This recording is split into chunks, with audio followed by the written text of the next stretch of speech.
para los que no se puedan conectar ahora, dejamos la sesión grabada. Como decía la invitación, este webinario que ya empezamos ahora en este minuto es sobre migración e interculturalidad. Como saben, el tema de migración es un tema que se va a estar hablando cada vez más en nuestros países porque es un fenómeno que está creciendo. Y acá estamos con María Georgina Granero, que es una amiga mía de hace muchos años, pero además es antropóloga social, PhD en antropología social, así que tiene muchísima experiencia, muchísimos conocimientos sobre migración.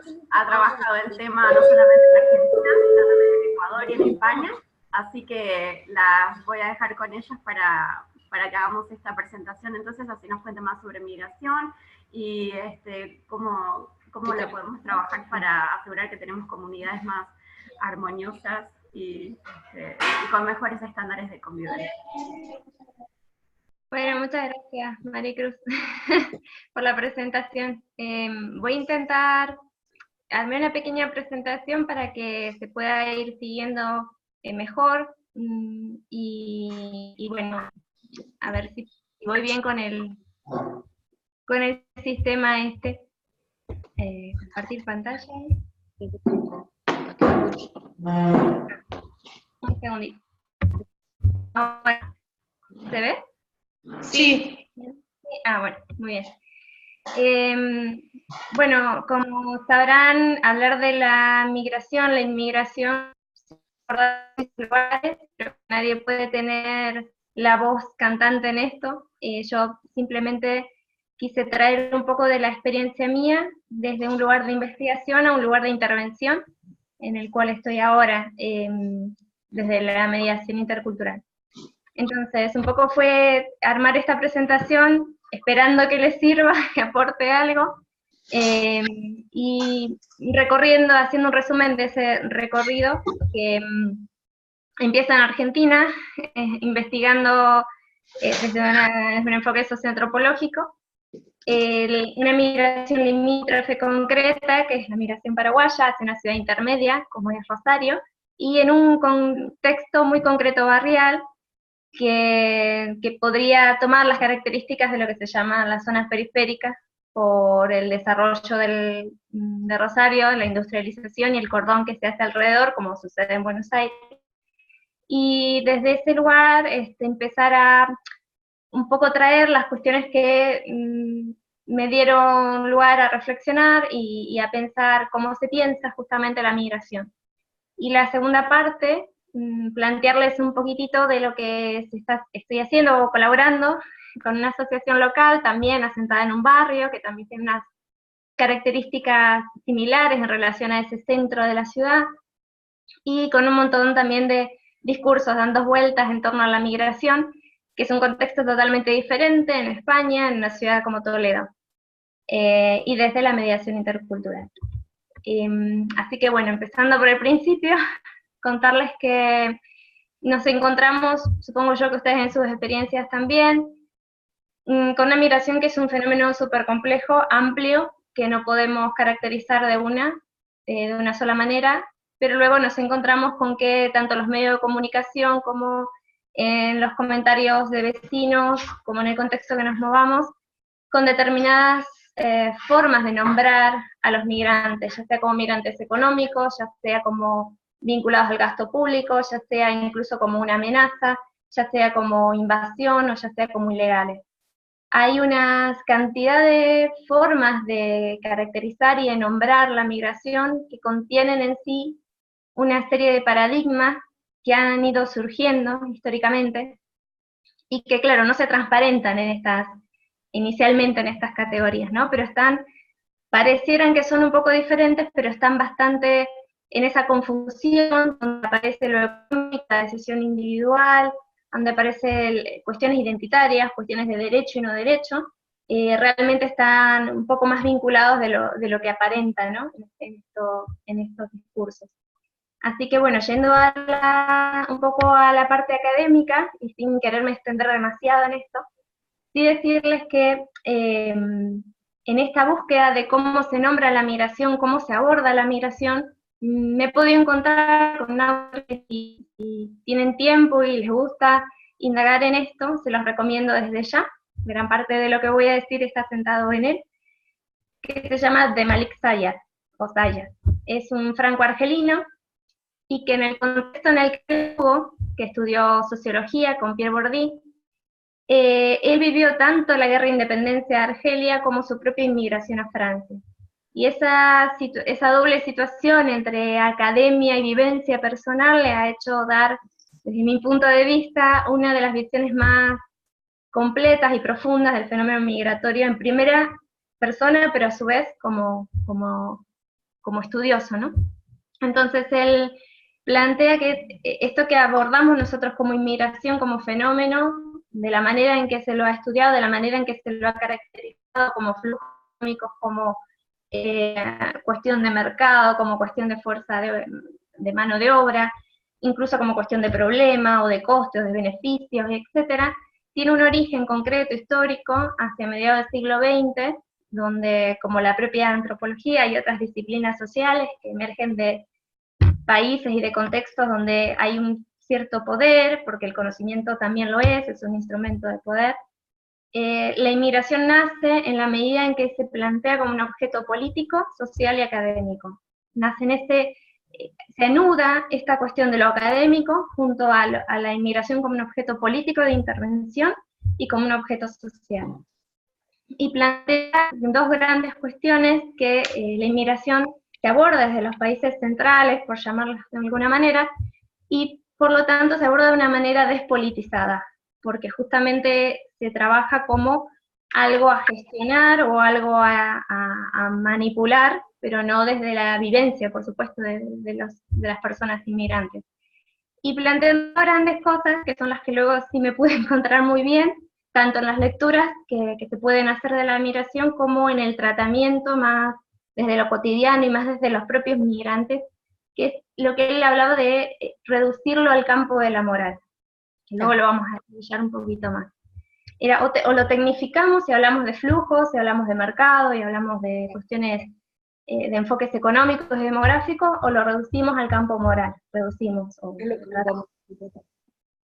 Luego, esto como marco general de la cantidad de corrientes y teorías que sería imposible detallar y bastante aburrido que hay sobre el abordaje de la migración desde este marco más sociodemográfico, más amplio, más macro.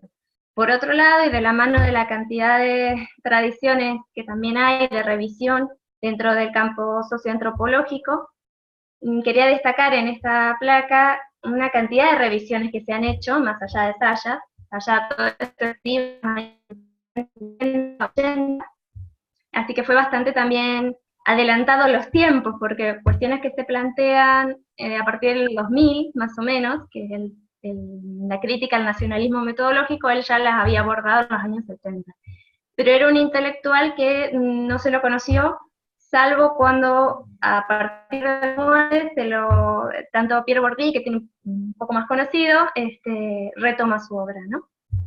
Entonces, nos encontramos que ya desde hace un tiempo sí que se planteaba una crítica a ciertos abordajes demasiado tecnócratas de la inmigración, tanto de teoría marxista y de otro tipo, donde rescatan que no podemos olvidarnos de los procesos históricos, de las relaciones de dominación entre países y regiones, de este contexto general, pero luego otro tipo de enfoques tampoco dice que no nos podemos quedar en este nivel macro y general, sino que tenemos que atender a que el migrante no migra como una decisión individual prácticamente nunca, sino que lo hace en un contexto de tanto social como doméstico o de estrategia familiar.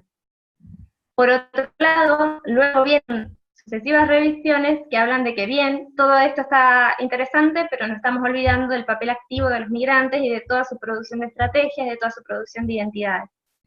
Y enganchado con esto último, como decía, a partir de los años 2000, todas las perspectivas transnacionales ponen el acento en la sociedad global, en la porosidad de las fronteras y en la construcción de redes transnacionales, y critican el abordaje aplantado, asentado o más tradicional en los estados-nación, y de solo ver la inmigración y no ver estas conexiones a nivel global.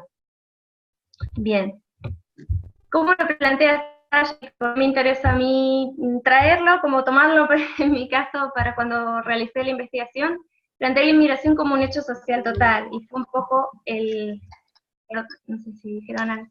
Si me quieren interrumpir o por algo, no hay ningún problema. Si voy rápido o alguna pregunta, no hay problema.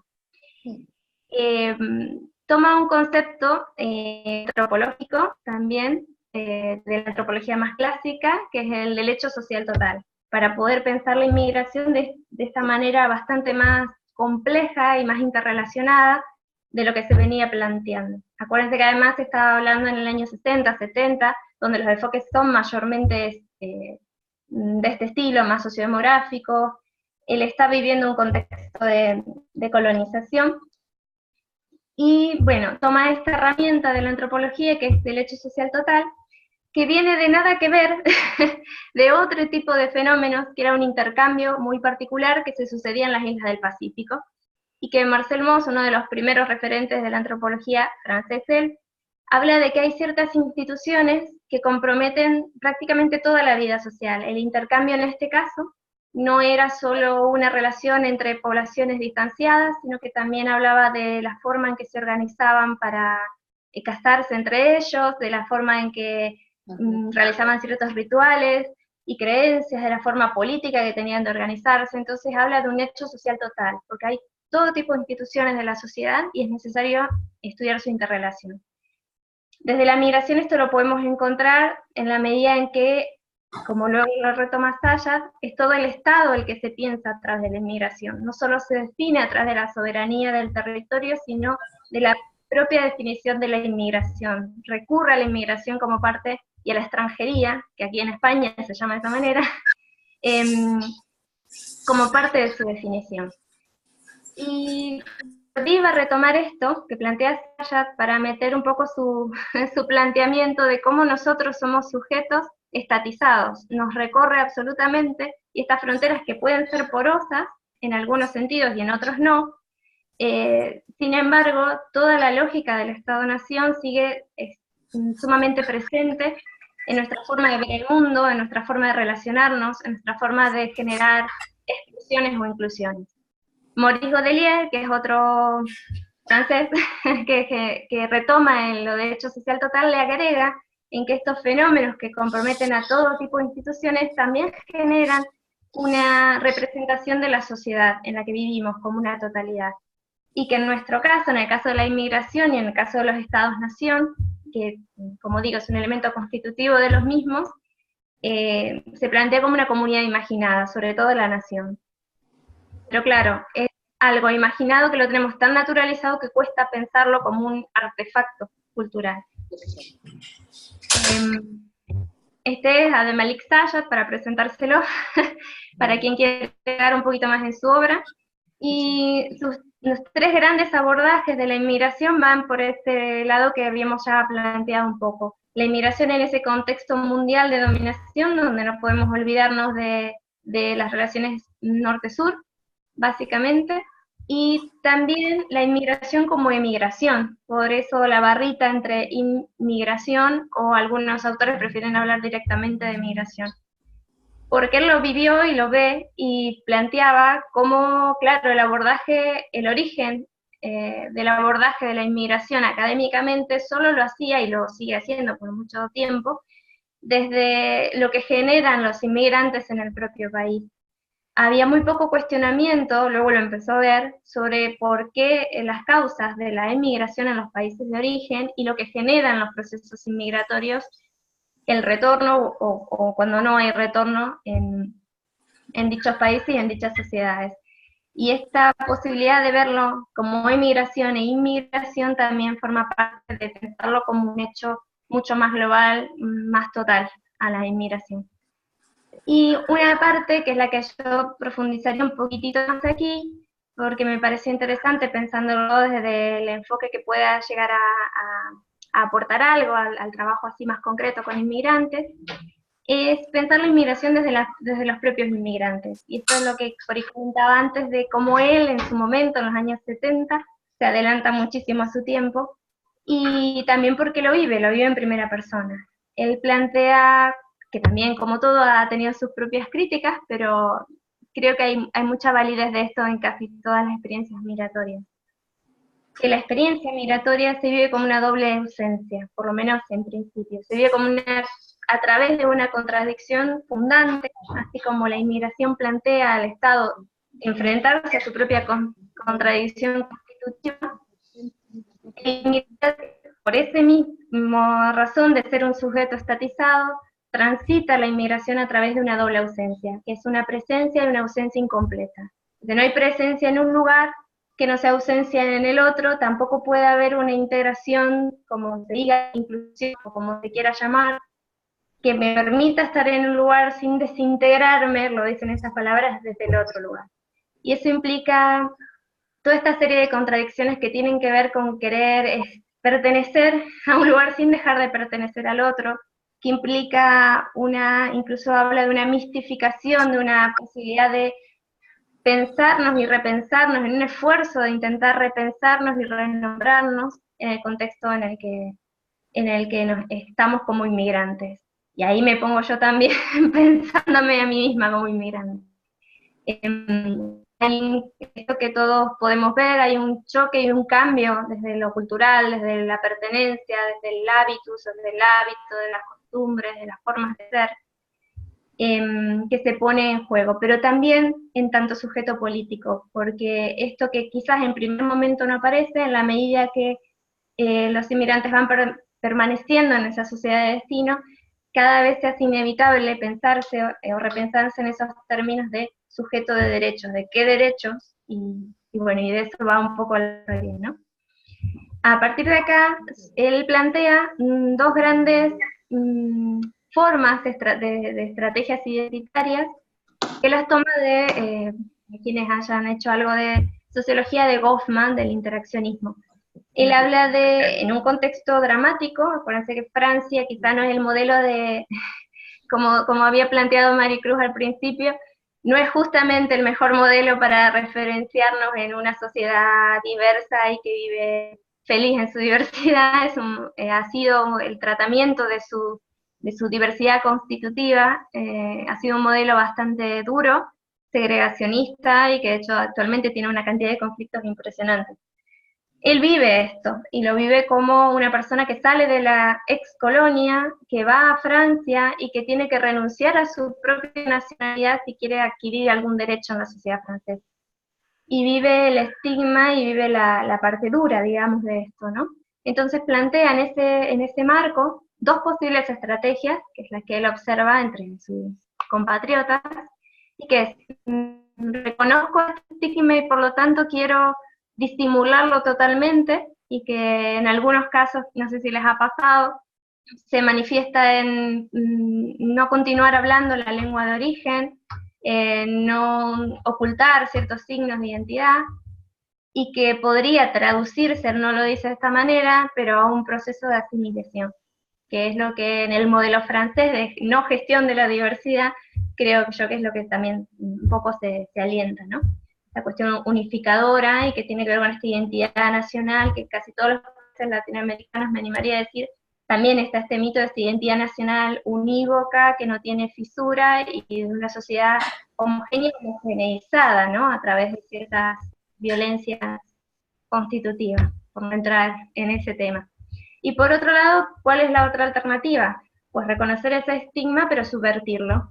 O sea, afianzarse en ese estigma y generar una cierta resistencia. Bien, ahora paso de Saya a hablar un poquito más de lo que fue la investigación en Rosario. Habiendo leído todo esto y habiendo revisado un poco de la producción académica y luego entendiendo un poco de dónde vienen las raíces de los planteamientos, y quizás les haya pasado, no sé, me gustaría preguntarles, cuando me encontraba con la situación de los inmigrantes, con sus situaciones de vida y con sus historias, me daba cuenta que era una experiencia mucho más fragmentaria y estrategias que no podía yo clasificarlas de esta manera que proponía Saya, como una u otra. Ya empezaba a ver que era, bueno, sí, quizás un poquito de esto, quizás un poquito de lo otro, pero no podía clasificarlas de esta forma. Pero sí, me sirvió o encontré esta necesidad y este esfuerzo de redefinición, que es lo que se dice ahí al costadito, de redefinición lo más autónoma posible dentro de un contexto en que no permite dicha autonomía. Autónoma en el sentido de que responda a los intereses propios, que responda a la propia situación, de ser alguien que no está muy claro hasta dónde puedo acceder, a qué derechos, de personas que están en un cierto limbo con sus papeles, que pueden o no pueden acceder a determinadas cuestiones, y en todo eso, cómo se tejen ciertas estrategias identitarias, evidentemente, que procuran poder decir en voz propia quién es uno, sin que todas estas categorías de inmigrante que roba el trabajo, o inmigrante ilegal, o inmigrante delincuente, nos coman la vida, ¿no? Nos definan por fuera de lo que uno se siente. Y una de las cuestiones que atravesaba todas estos intentos de redefinición autónoma era, y eso a mí me resultó un poco alarmante, era esta obligación de tener que legitimar y tener que demostrar inocencia a cada rato, ya sea con los vecinos, ya sea para acceder a un trabajo, y por supuesto en la medida que surgiera un conflicto. Si surgía un conflicto, y esto también me lo encuentro aquí, lo primero es que para desacreditar a la persona se recurre a que no es nacional, con lo cual aparece como una jerarquía de derechos, si hay que competir por un trabajo, si hay que una diferencia de opiniones. La situación de extranjero se anteponía como una condición que desacredita, porque se puede jugar, y lo mismo sucede con el racismo. Sin ir más lejos, podría decir la anécdota de una vecina, que el famoso no soy racista, pero si molesta o si me genera determinada cuestión, pues bueno, sí uso la carta de es un negro, o es esto, o es lo otro. Y hay como una cierta inversión del principio constitucional de ser, casi todo Estado de Derecho lo tiene, ¿no? De ser inocente hasta que se demuestre lo contrario, porque si no, no tendríamos Estado de Derecho y no tendríamos ninguna institución, y nos mandarían directamente a prisión. Pues bueno, en el caso de la población extranjera generalmente pasa lo contrario, hay como un principio de culpabilidad y es necesario demostrar la inocencia. Y esto donde lo veía concretamente cuando hablaban del acceso al trabajo y de las posibilidades a las que habían accedido al emigrar a Argentina. No entré, la verdad, ni quería ahondar, para no extenderme mucho, en las condiciones de migración concretas de estas familias y de personas, pero sí que lo hacían esperando encontrar en Argentina una oportunidad, ya sea de trabajo, de condiciones de vida, que luego lo hayan o no lo hayan logrado, o cómo vean esto es también interesante. Pero lo plantean siempre en términos de agradecimientos y de deudas, de lo que uno está en deuda con el Estado, lo que se está en deuda con quien da un trabajo, y aunque no lo dijeran, aparecía siempre esta cuestión de la deuda, y ahí viene de nuevo la relación con el intercambio, como una condición incómoda que condicionaba todo tipo de vínculo con la sociedad local y con sus con su propia forma de pensar su historia de migración. Y ahí entró nuevamente esa cuestión que planteaba Sayat, de cómo inconscientemente incluso internalizamos esta moralización de la inmigración como una manera de despolitizarla, porque hay obviamente una deuda totalmente desigual que se tiene con un Estado y que se tiene a nivel personal, que se asume a nivel personal, y si pensamos en deudas, por tanto no pensamos en derechos, sino nos pensamos como sujetos de derechos. En concreto, por bajar un poquito, el espacio donde trabajé esto y donde los inmigrantes paraguayos más podían manifestar todo esto, era tanto en las redes de intercambios a nivel vecinal, a nivel laboral, en los relatos y trayectorias, que era como parte de los relatos de sus trayectorias, como un elemento constitutivo también de la experiencia migratoria, y en los cultos marianos, que fue quizás el espacio más interesante para analizar todas estas cuestiones juntas y cómo desde la devoción mariana de dos en concreto dos advocaciones marianas que tienen una identidad territorial muy definida, una a nivel nacional en Paraguay y otra en una localidad limítrofe, Argentina, que eran también vecinos de del mismo barrio, que habían migrado, pero de una migración interna. Se ponían en juego estas dos fiestas, con estas dos imágenes, confluían a través de las calles del barrio, y era el momento en el cual se planteaba desde un lugar de hermandad y de simetría, de paridad, esta relación con los nacionales. De ahí que estas estrategias identitarias, desde mi interpretación, buscaban esa posibilidad de renombrarse, de redefinirse en este contexto, y también de reconstruir una ciudadanía que aparecía igualmente fragmentada, ¿no? Y como reflexiones generales de este trabajo, me encontré con que la importancia de que haya un referente de comunidad, solo que en este caso lo pensaba en relación a la población paraguaya, en este contexto, y que cumpliera, o que pudiera cumplir con estos criterios o aspectos que tienen que ver con los espacios de encuentro, espacios de reconocimiento y de visibilidad, que por supuesto la parte ritual los cumplía, digamos, de manera más cabal. Con esta serie de condiciones era posible quizás acceder a esa mirada más afirmativa de la identidad, afectar esa sociedad en la que se vive e intentar resituarse y redialogar estas cuestiones de estas categorías muchas veces excluyentes. Entonces, claro, desde esa reflexión más final, un poquito más teórica, un poquito más en el aire, me encontré luego, por las vueltas de la vida, en un lugar donde me permite darme herramientas y donde estos principios son justamente unas claves de trabajo.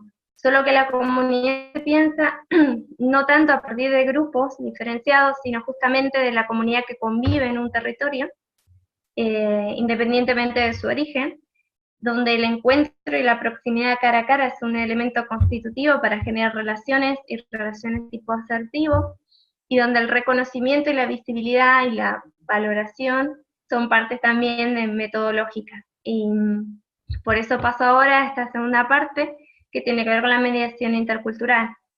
Para mí, incluso hacer esta presentación donde quería resumir estas cuestiones, me pude dar cuenta de esas conexiones que antes quizás no las tenía tan claro, ¿no? Las tenía más por el lado de la reflexión más general, más de análisis, y luego me las encuentro que en realidad en la práctica, que por supuesto no son ni mágicas ni directas, pero que son parte constitutivas de la práctica actual de mediación intercultural. Para ponerlos un poquito en contexto de lo que se está haciendo aquí, porque no sé hasta dónde están informados del tema, la mediación intercultural parte en España en concreto, porque en Argentina también la hay, por supuesto, en un contexto aquí se llama multiculturalidad significativa o diversidad, aparecen situaciones de prejuicios, estereotipos, racialización, etc. ¿Qué hace? Se toman las herramientas de la mediación en sí, de partes, como una herramienta de resolución de conflictos extrajudicial, más informal, pero se la toma pensándolo en estos contextos, ¿no? Y claro, la mediación en sí tiene un recorrido de distintos modelos y también corrientes, que no quería detenerme demasiado, luego si quieren retomamos un poco, y de todas ellas se toman elementos metodológicos para aplicarlos a un contexto de mediación cultural. Actualmente se considera que es una práctica que está en gradual proceso de profesionalización, ¿no? Que se ha empezado un poco por la práctica y se ha ido luego a buscar ese basamento teórico. Los principios genéricos son bastante similares, si no decir iguales, entre lo que es la mediación como herramienta y la mediación intercultural, y que tienen que ver básicamente con un principio de voluntariedad, de confidencialidad y de confianza de las partes, pero sobre todo de protagonismo, y para que tengan protagonismo de similar manera y puedan, por tanto, realizar algún tipo de, no solo acuerdo, sino de transformación de sus relaciones o de abordar el conflicto, o no siquiera un conflicto, de convivencia, es necesario que estén validadas y que estén legitimadas. Y pensemos que si por partes hablamos de familias de un alumno que va a un colegio, una familia de origen marroquí en este caso, una madre que no habla español, y la profesora o un directivo de este colegio, entendemos que quizás haga falta considerar que no siempre se está en igualdad de condiciones, que hay muchos, puede o no existir determinados prejuicios de una parte, pero que certeramente, en la medida que no se maneje el idioma local o en que haya sufrido un proceso de discriminación o que pesen sobre ella determinadas cuestiones, no va probablemente a poder expresar su opinión en condiciones igualitarias. Entonces ese trabajo, el mediador intercultural lo tiene que tener en cuenta. Por supuesto, en el fondo de todo esto, sí hay un principio de transformación social que, si bien nos resulta, sabemos a todos, bastante difícil, no podemos dejar de tenerlo como horizonte, ¿no? Y bueno, contarles que la mediación intercultural no va más allá del conflicto, es una herramienta de transformación del conflicto, pero también aborda la prevención y la promoción, un poco pensando en este concepto más genérico de cultura de la paz que plantea Galtung. Y también como una estrategia para la convivencia, que desde un cierto marco, convivencia se entiende por aquello que trasciende el paradigma de la multiculturalidad y por lo tanto de la coexistencia, de respetar la diferencia, pero no necesariamente generar ciertas relaciones y ciertos intercambios y de producir nuevas cosas, que es donde sí apunta la interculturalidad como algo de interrelación, y la convivencia como un paraguas general y como un horizonte al cual se espera aportar. ¿Por qué? Porque la mediación también básicamente trabaja la comunicación, la posibilidad de comunicarnos tanto desde las condiciones en las que nos comunicamos, como asumir las relaciones de desigualdad que nos impiden generar este tipo de intercambio, como de promoverlos directamente a través de diferentes facetas, que era un poco por presentarles en concreto, que se trabaja tanto desde la interacción, desde el reconocimiento del otro, la interacción como puede ser una situación en una familia, como en un colegio, como también la adecuación institucional, y para ello la incidencia política importa. En el caso concreto del barrio donde estoy, hay un trabajo con ayuntamientos, con funcionarios, con cargos políticos para intentar acercar a alternativas que muchas veces son bastante inadecuadas justamente para la diversidad que acoge el territorio, poder incluso traducir algunas cuestiones, mediar en esta traducción de lenguajes y de claves culturales. Y por supuesto, bueno, todo lo que tenga que ver con la mejora de la comunicación y también la construcción de una identidad positiva incluyente, que no es poca cosa, y nuevamente aquí aparecen muchísimas cuestiones y categorías naturalizadas, y es donde aflora quizás estas cuestiones de coexistencia versus convivencia, ¿no? Coexistencia como una cierta aceptación de la diferencia, pero en la medida en que se siga marcando esa distancia entre quienes pertenecen y quienes no, quienes son de toda la vida y quienes no, quienes están para cubrir determinados puestos de trabajo y allí tienen que estar, y hasta dónde tienen que estar y hasta dónde tienen que participar, ¿no? Y como pautas generales que me gustaría traer aquí y que vienen de la antropología, tiene que ver esto de, cuando se trabaja con diversidad, de poder hacer este ejercicio de extrañamiento. El mediador tiene que poder distanciarse de sus propias pautas culturales, de su propio punto de vista, y poder ir al encuentro de esa diversidad pensando que más allá, porque por supuesto siempre hay un límite, y un límite que tiene que ver generalmente con el respeto a a derechos fundamentales, pero pensar que siempre hay una lógica detrás que da sentido a algún accionar, y no podemos descartarlo, ¿no? Y intentar transmitir esto a quienes estamos trabajando. Y por supuesto una causalidad que responde a muchísimos factores, más allá de los culturales, porque también existe un cierto riesgo, no sé cómo quizás lo verán ustedes allí, a culturalizar muchos problemas, ¿no? A decir que esto es porque ellos son así, y generalmente cuando se los culturaliza o se identifica una cultura en concreto, se la identifica de una manera fija, inmutable en el tiempo y esencialista. Y un poco de la tarea también del mediador es demostrar o incidir, mejor dicho, en que la cultura es algo cambiante y es algo que se co-construye. Ahora bien, el gran desafío de la mediación intercultural, y por lo cual se la critica en parte, es que, claro, estamos partiendo de un contexto de desigualdad donde es bastante difícil asumir una mediación, justamente, donde las partes tienen que estar en situación de igualdad. En el marco en el que trabajo, al menos, esto se ha intentado afrontar desde el encuentro de la mediación intercultural con un marco comunitario, de trabajo comunitario, donde se asume que, bueno, no se va a generar directamente una transformación social y un cambio estructural, porque bien podríamos estar haciendo esto y estar haciendo semejante tarea,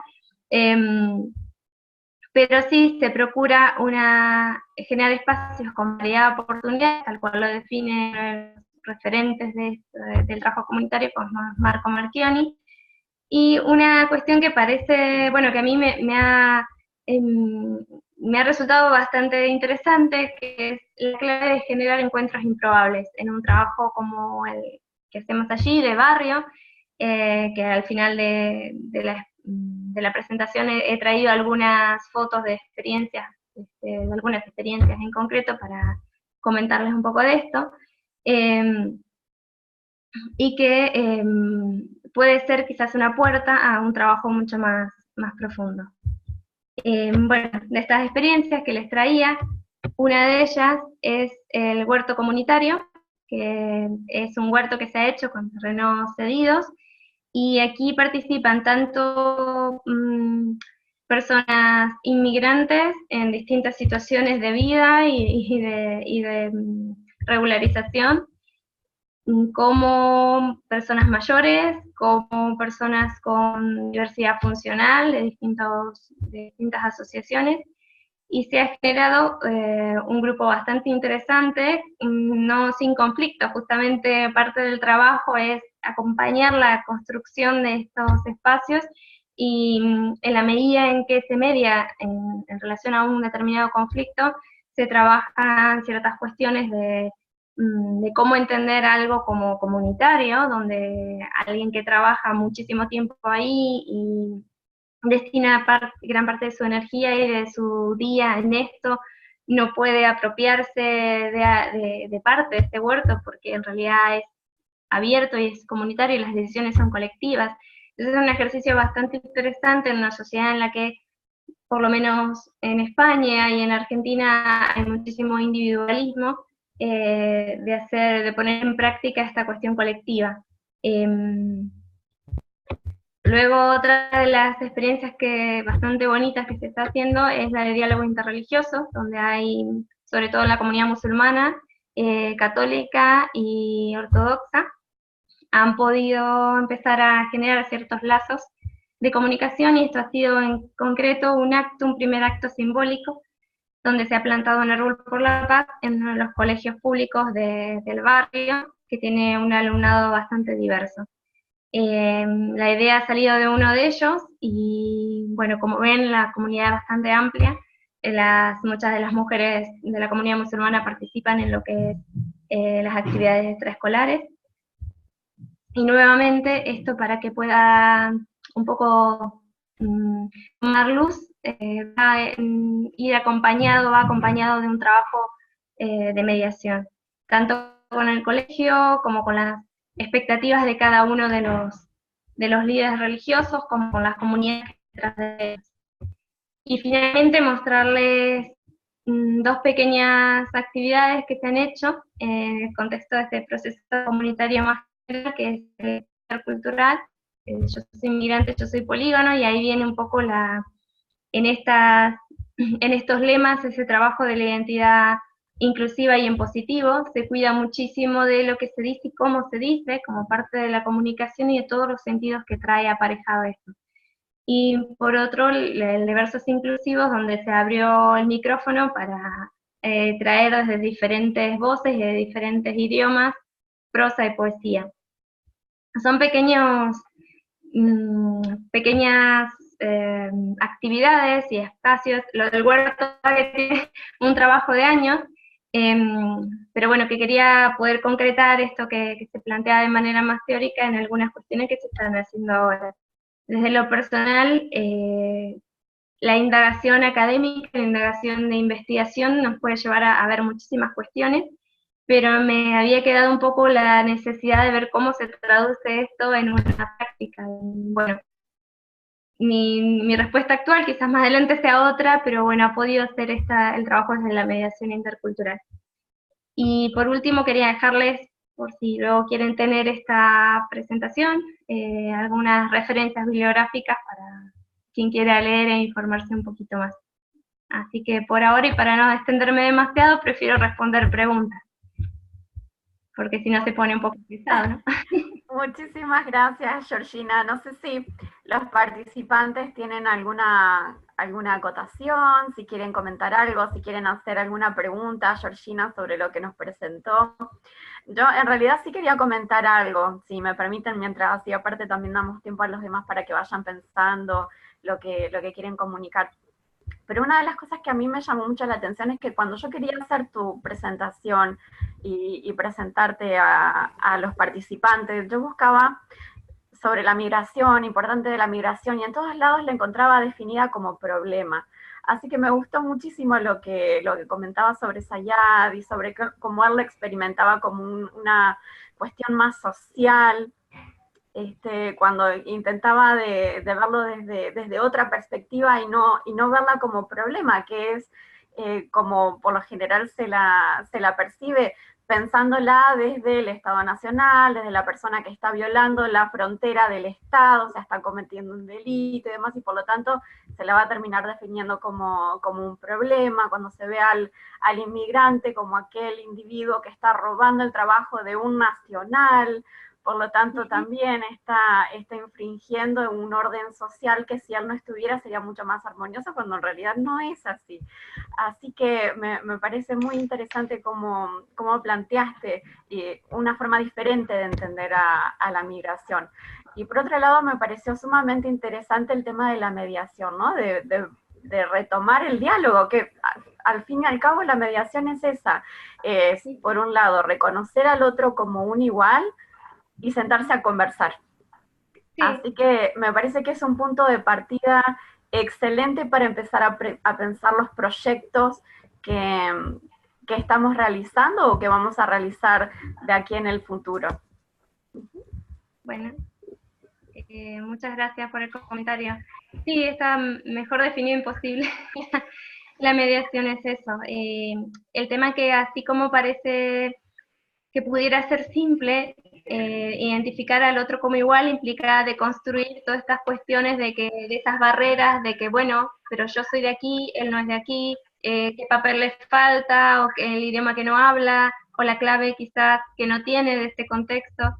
Y es verdaderamente un proceso un poco inconsciente en el cual uno empieza a poner esas barreras que deslegitimizan la participación de la otra persona y la toma de decisiones. Sucede algo que es muy argentina, por ejemplo, que me acordaba cuando otorgaban ciertos beneficios, o una situación peor inclusive, cuando reconocieron a poblaciones indígenas parte de las tierras como un reconocimiento histórico, y la gente se indignaba, o había comentarios indignados por lo que las poblaciones indígenas habían decidido hacer con esas tierras. Y hay una psicóloga que lo define así, ¿no? Como sujetos que están, por alguna razón, finalmente por estar excluidos o por la razón que sea, en una situación de no derecho, donde no se les permite esa posibilidad de autonomía. Y hay que ir como muy al fondo de uno y lo pienso a nivel de las instituciones, ¿no? Del acceso al sistema sanitario, del acceso si queremos, son poblaciones originarias, tienen que seguir en su modo de vida, tienen que seguir en una línea ahí definida, pero no pueden, para bien o para mal, especular con esas tierras cedidas. Creo que hay mucho que preguntarnos ahí cuando nos repele o nos choca alguna de estas cuestiones que hablan a veces de decisiones, que pueden estar bien o no, más allá de eso, pero que las vemos desde un lugar donde no le damos esa misma legitimidad que le daríamos a otros en esa toma de decisión. Un poco por ahí, por llevarlo hacia un plano más general, ¿no? Quiero volver a la pantalla y no sé cómo. Bueno. Ahí te veo a ti. Después también hacer otro comentario, porque me llamó mucho la atención en el slide 16, en la pantalla 16, donde tenías el tema del huerto comunitario.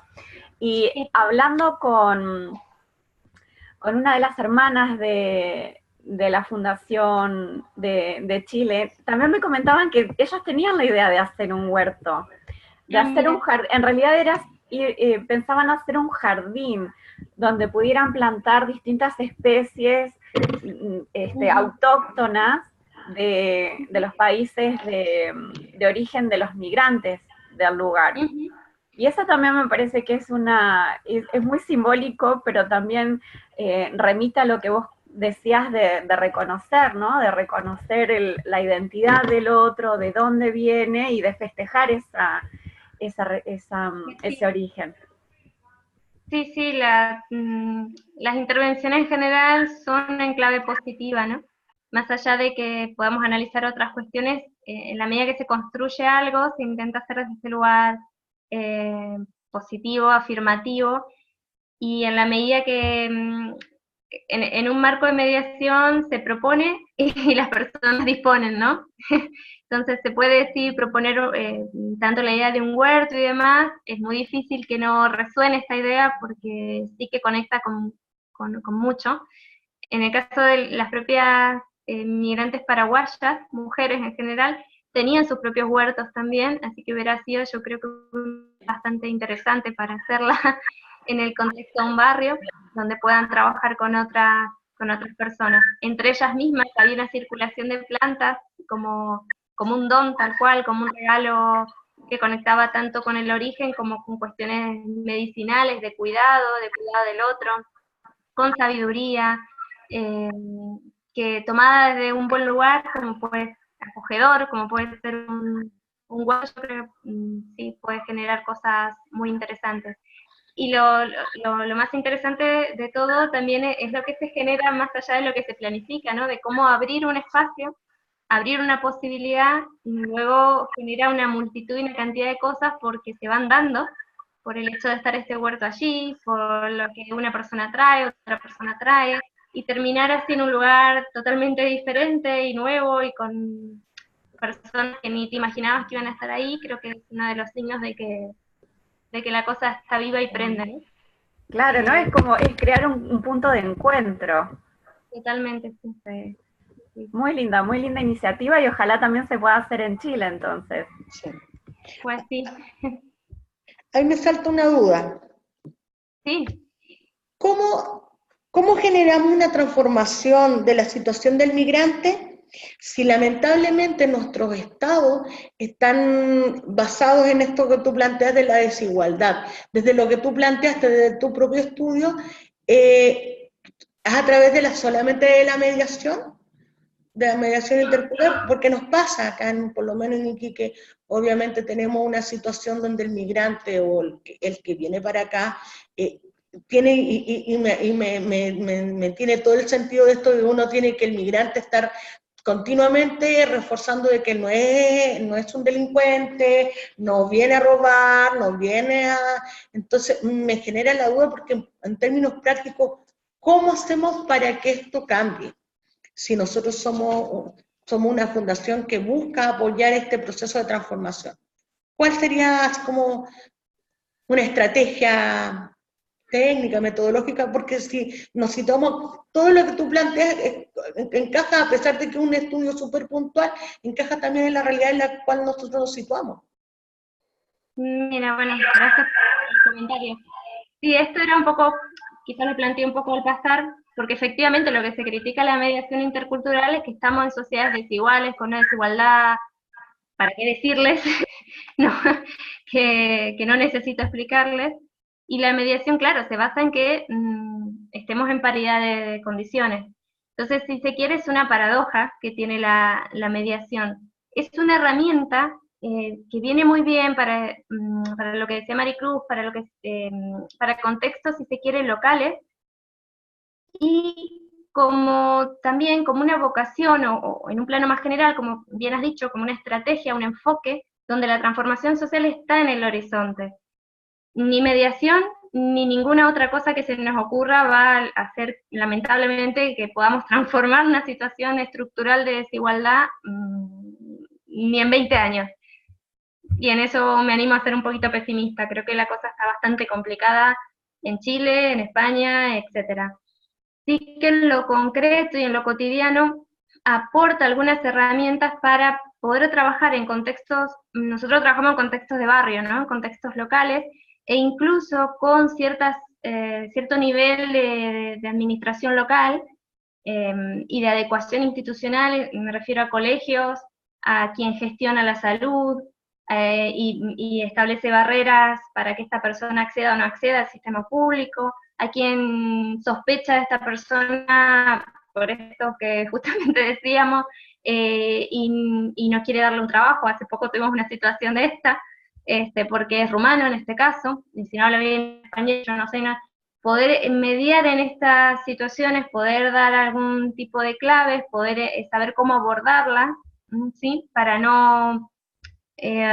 facilitar y en esa facilitación también sensibilizar, lo que se dice ahora, sensibilización, por ponerle un nombre, hacer una cierta promoción a favor de la diversidad, a favor del entendimiento de la inmigración como un fenómeno complejo, de la situación por la que pasan determinadas personas al llegar a un lugar, por lo que implica una identidad nacional cuando se pone en esa clave de exclusión del otro.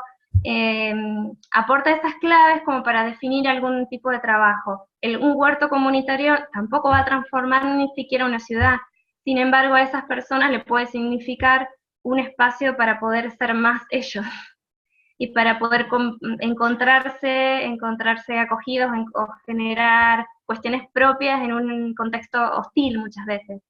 Es eso, ¿no? Si bien se tiene esa vocación de transformación social que todos queremos, nadie puede ser tan delirante de plantear que va a solucionar, y por llevarlo a algo incluso más concreto.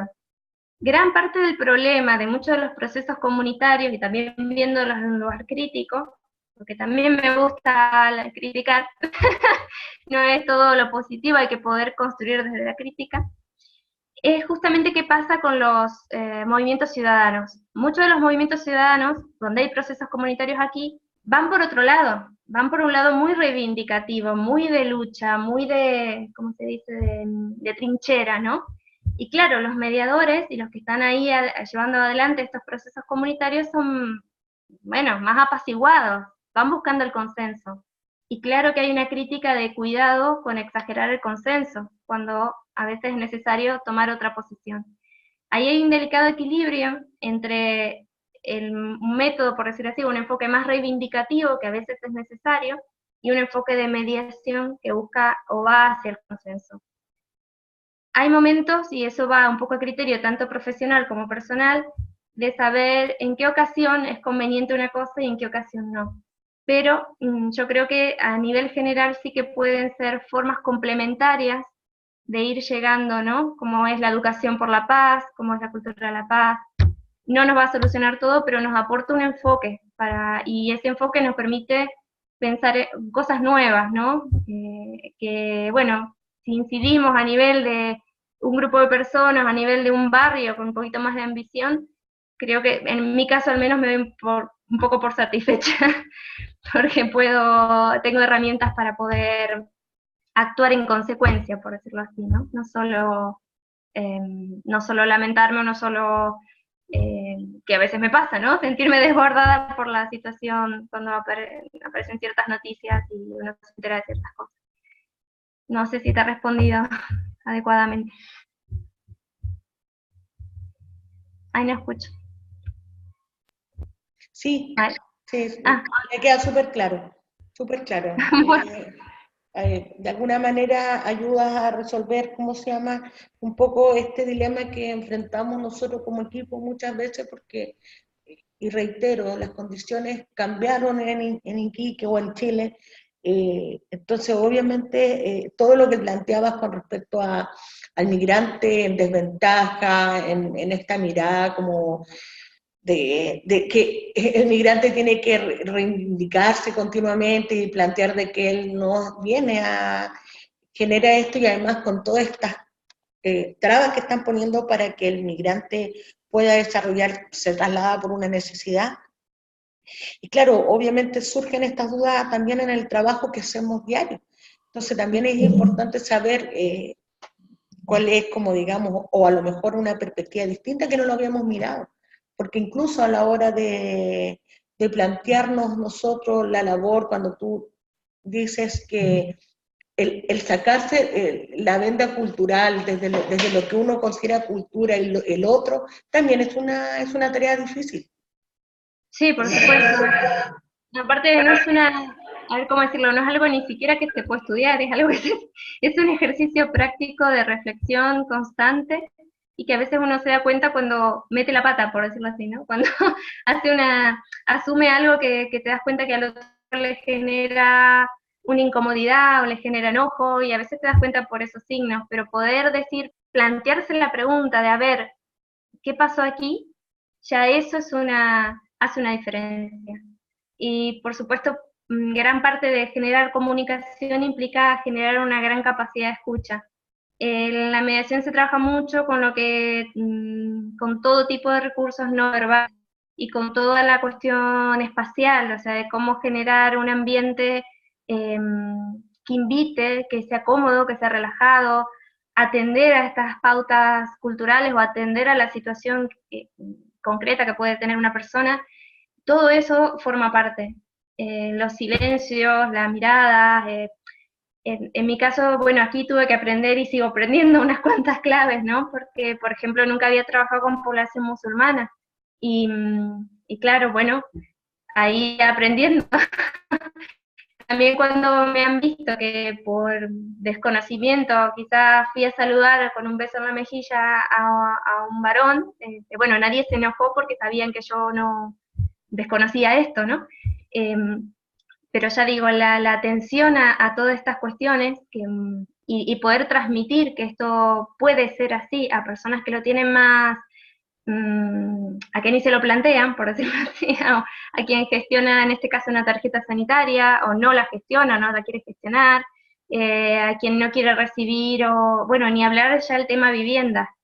Ya lo que mediar en un conflicto vecinal o en una comunidad de vecinos, ahí aflora todo lo que pueda aflorar. Entonces, intentar ahí incidir un poquito y planteárselo uno como un ejercicio constante y sonante, donde está involucrado totalmente como persona, porque creo que en todo lo que hacemos, tanto ustedes como cualquiera que roce estos ámbitos, está atravesado personalmente. Y te cambia y te transforma también como persona el trabajar en esto. Así que bueno, gracias por el comentario, y si hay alguna pregunta más o si quieres aclarar más.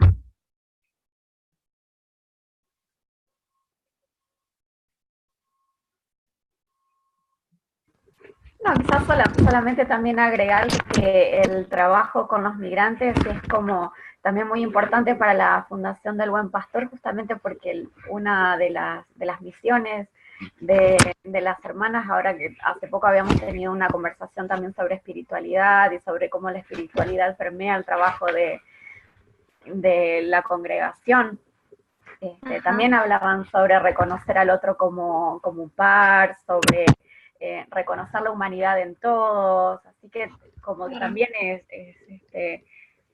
hace eco, ¿no?, al trabajo que ya se están haciendo. Totalmente, sí, sí. Sí, para mí una de las partes más bonitas del trabajo es el espacio interreligioso, porque surgen encuentros sumamente interesantes ahí donde se piensa que solo hay diferencias y barreras, ¿no? Si no estoy equivocada, creo que mucha de la población de haitianos con las que están trabajando en Chile no son católicos. O sea, a lo mejor por ahí me pueden, no sé si quieren comentar algo los compañeros de Chile, pero me parece que es así, que no son católicos, por lo tanto también hay que buscar otras herramientas, ¿no?, para poder hablar desde la espiritualidad y no desde la liturgia, ¿no? Bien, sí. Desde los valores comunes. Exacto. María de Los Ángeles, ¿vale? María de Los Ángeles debería hablar. Sí, adelante María, sí, habla tranquila. Ya, nosotros somos de la misión Puente Alto. Está mi compañera Claudia acá y mi otra compañera, la asistente aquí en estos momentos. Nosotros con respecto a lo que usted hablaba, si los haitianos predominaba claramente otro tipo de religión que no fuera la católica. Tenemos alianzas también con diferentes parroquias, en la cual igual hay bastantes haitianos. Solamente que igual su forma de quizás de realizar el culto, sí, de eso no es tan como, no son tan sociables, pero sí predomina harto la religión católica, quizás son un poquito como más ¿cómo poder decirlo?, más conservados en cuanto a la religión. Y se ve el cristianismo también, que son de cristianos, no católicos y no cristianos, y que tenemos alianza con algunos pastores. También eso, tenemos alianzas con Iglesia Evangélica, la cual igual le ofrecemos nuestros servicios como centro de atención al migrante. Hacemos alianzas. Hacemos alianzas, eso es trabajar en red. Más que nada es el trabajo en red, ya que igual, como decía nuestra compañera Cristina, es un poco difícil cuando el Estado no nos permite hacer mucho con respecto a los migrantes, pero se hace un poco más ameno y un poco más fácil cuando se trabaja en red. Cuando se trabaja en red, cuando los recursos y las experiencias son compartidas. Totalmente, sí. Discriminar religión. Sin discriminar religión, por supuesto. Permiso. En todo caso, esto sucede más en Chile. La población haitiana se ubica más desde Santiago al sur. Acá en Iquique hay una población haitiana y, como decían, es más centrado en el tema protestante de la religión cristiana. Y claro, y si existe, es una mezcla bien extraña porque como ellos tienen ritos también medios paganos, todavía se crea un poco en la santería y hay una serie de ritos que tienen que ver con esta historia un poco más ancestral, pero la población haitiana en Chile por lo menos se concentra más al sector del centro al sur que del norte desde Iquique hasta Santiago. Por eso María de Los Ángeles es representante, porque la población más representativa se ubica en Santiago, al menos así es los estudios que hemos tenido en el último tiempo. Perdón, se me ha ido el sonido. Dejé de escuchar. No, que la población... ¿Aló? Que la población haitiana, más por ejemplo en Chile, se concentra más del centro al sur. Ya se reconoce que Santiago es la zona donde más haitianos hay y que la característica principal es que están representados por una más a la cultura cristiana, a lo evangélico, como se conoce, y que dentro de su corriente están basados, todavía hay ritos paganos, todavía creen en la santería, asocian, entonces tienen una cultura un poco más distinta, más el idioma. Por eso es importante que la gente de Santiago, que son los que más tienen, bueno, y sin considerar a la gente que está en Temuco, en Talca, que es otra de las misiones, existe una población mucho más importante en esa zona. En Iquique no es un grupo tan preponderante. Y ahora una consulta, si se quisiera, ay, perdón, te corté, ¿querías decir algo? ¿No? No, una cuestión, si uno quisiera comenzar a trabajar con el tema de mediación, ¿por dónde debería arrancar? ¿Tiene que hacer un curso de mediación? ¿Cómo se empieza? Bueno, depende, ¿no? Un poco, pero la verdad que han aflorado ahora con la cuestión online y a distancia, ha aflorado muchísimas cosas. Creo yo que si hay una base un poquito de lectura o de estudio de alguna cuestión, se puede recurrir a muchísimo material en internet. Yo ahí intenté dejar un poquito de bibliografía, pero si lo desean podría procurar un poquito más de datos y de lecturas para empezar, ¿no? Para aproximarse, si se quiere. Ya como un curso en lo general implica cierto dinero y cierto tiempo, claro, si lo ven interesante y lo ven factible, se puede pensar en algo así. Yo por lo pronto, si les interesa, podría enviarles desde videos hasta material, también de lo que es trabajo comunitario, porque se ha hecho en la asociación en la que estoy un glosario que es abierto, donde hay pildoritas de 2 o 3 minutos, donde también se plantean ciertas definiciones, un poco más para un trabajo comunitario, y ya para algo más puntual de mediación, tanto desde textos como desde videos, para interiorizarse un poquito más. Por supuesto, luego uno puede seguir todo lo que pueda seguir, ¿no? No, perfecto.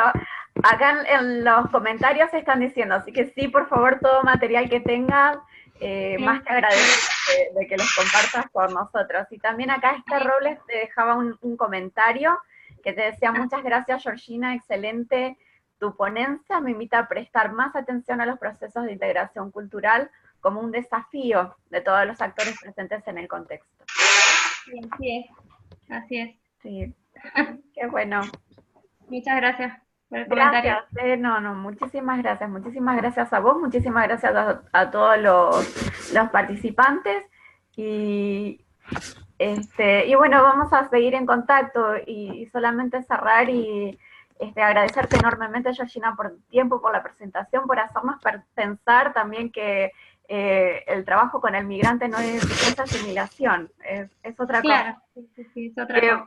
Sí, por lo menos acá en Argentina, cuando tuvimos ese gran proceso inmigratorio, a lo que se tendió fue a eso, ¿no? A la asimilación, a que hablen español, en las escuelas al guardapolvo blanco, que se vistan todos iguales, y así no se logra, ¿no? Así no se logra. Y tampoco es el hecho de que cada uno cante las canciones de siempre, se recurre al folclore como una manera de integración, sino que va mucho más allá. Sí. A esa humanidad que, bueno, que la Fundación Pastor creo que la tiene muy en claro y presente. Sí. De todo. Así que me comprometo a pasarle todo lo que puedo pasarle, y bueno, y si quieren más, seguiré buscando, y ya luego... Gracias. Ahí los dejo que lo exploren, y ya si se quieren profesionalizar, por supuesto. Dale, muchísimas gracias, muchas gracias, un beso grande y seguimos en contacto. Gracias a todos. Gracias. Adiós.